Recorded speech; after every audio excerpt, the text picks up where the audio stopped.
Hey guys, Jessie Adams here with Believe in You Fitness. I am so glad that you're here today, and I truly hope you guys get a lot out of this information that I'm going to be sharing with you this month. And as I discussed before, we're going to be doing Nutrition Basics 101.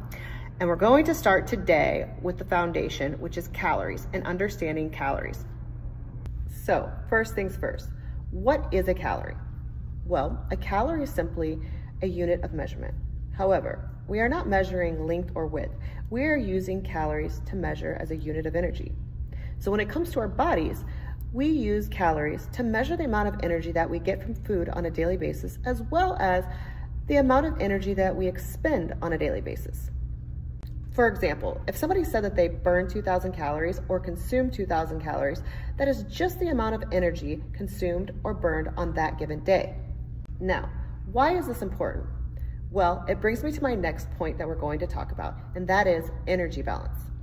Understanding the energy balance that is created from the food and the drinks that we consume, as well as the activity we do, determines what controls whether our weight goes up, down, or just stays the same. To help you further understand, I want to talk about 3 different terms that you'll hear talked about when referencing this energy balance and how it affects your results. The first one I want to cover is calorie deficit. And what this means is you are burning more calories on a daily basis than you are consuming. For example, if I were to be burning 2,000 calories but consuming 1,500 calories, this would be considered a calorie deficit. And this will influence weight loss because that additional 500 calorie gap of energy that my body will normally need is now going to come from stored primarily body fat if protein intake is adequate. Now I want to re-emphasize that last statement. If protein intake is adequate. If it is not, and we are just eating in a calorie deficit with no regard to protein or resistance training, we can still lose weight, but we will not be tapping in specifically to fat loss, which can keep you from getting that leaner, toner physique that most of us are after. The next term you will hear talked about when it comes to energy balance is maintenance, or eating at a maintenance level of calories. What this means is that you are burning and consuming the same equal amount of calories every day. For example, let's say you were burning 2,000 calories every day, then you would be consuming 2,000 calories every day.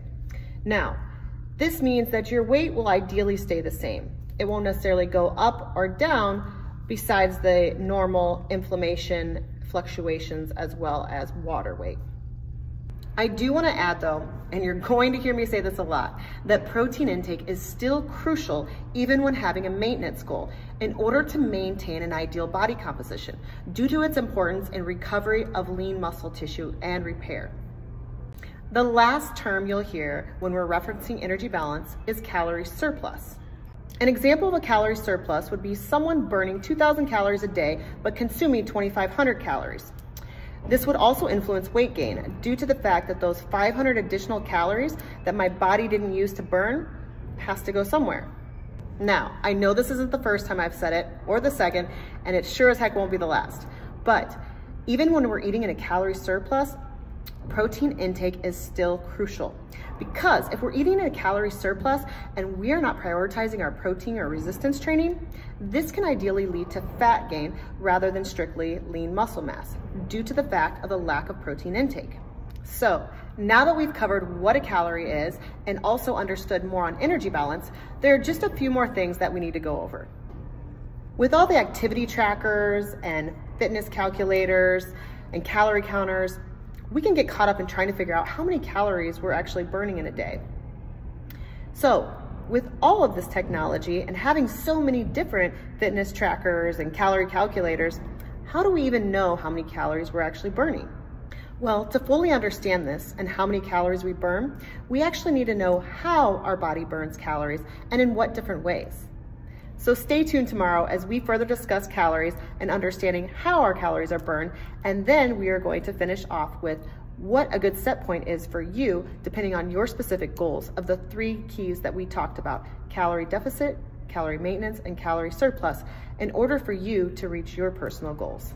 I hope you have a fantastic rest of your day, and I'll see you guys tomorrow.